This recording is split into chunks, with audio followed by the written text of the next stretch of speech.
অবশেষে পরীক্ষা দিতে পারল মোটরসাইকেল দুর্ঘটনায় জখম মাধ্যমিক পরীক্ষার্থী। ডান হাতে গুরুতর আঘাত থাকায় রাইটার নিয়েই মঙ্গলবার পরীক্ষা দিল সে।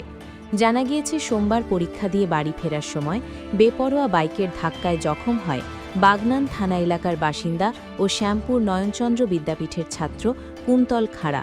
তার পরীক্ষার সিট পড়েছে শ্যামপুরের শশাটি নহলা কাঁঠালদহ অবিনাশ হাইস্কুলে। গুরুতর জখম অবস্থায় সে রাস্তায় পড়েছিল। স্থানীয়রা উদ্ধার করে বাগনান ২ নম্বর ব্লক স্বাস্থ্যকেন্দ্রে ভর্তি করেন। পরীক্ষার জন্য সে বাড়ি চলে আসতে বাধ্য হয়। এরপর কুন্তলের পরিবার যোগাযোগ করেন স্কুল কর্তৃপক্ষের সঙ্গে। সেখান থেকে যোগাযোগ করা হয় মধ্যশিক্ষা পর্ষদের সঙ্গে। দ্রুত ব্যবস্থা নেওয়া হয়।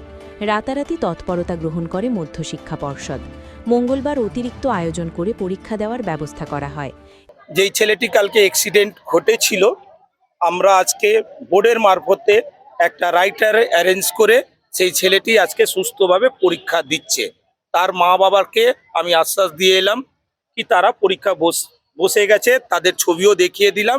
নিশ্চিত থাকুক, আমাদের গভর্নমেন্ট যে কোনো সময় এই ধরনের ঘটনা ঘটলে কুইক রেসপন্স টিম আছে আমাদের প্রত্যেক জায়গায়, যাদের মারফতে আমরা এই ধরনের ঘটনা ঘটে গেলে বিদ্যার্থীর কোনো রকমের সমস্যা না হয়, তারা ঠিক টাইমের মতন পরীক্ষা দিতে পারে, সেই অ্যারেঞ্জমেন্টটা আমরা আজকে করতে পেরেছি। এই উদ্যোগকে সাধুবাদ জানিয়েছে কুন্তলের পরিবার থেকে শুরু করে সকলেই।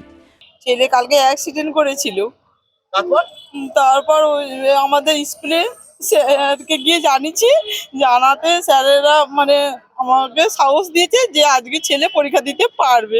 পরীক্ষা দিচ্ছে? হ্যাঁ, আজকে স্যারেরা আমাকে হেল্প করেছে, পরীক্ষা দিচ্ছে আমার ছেলে। এখন কি বলবেন যারা এই ব্যবস্থাটা করলো তাদেরকে কি বলবেন? তাদেরকে ধন্যবাদ জানাবেন? তাদেরকে ধন্যবাদ জানাবো যে আপনারা আমাকে সাহায্য করেছেন, আমার ছেলে যেন ভালোভাবে পরীক্ষা দেয়। আপনাদেরকে সব ধন্যবাদ। সুমন আদকের রিপোর্ট, প্রাইম টাইমস।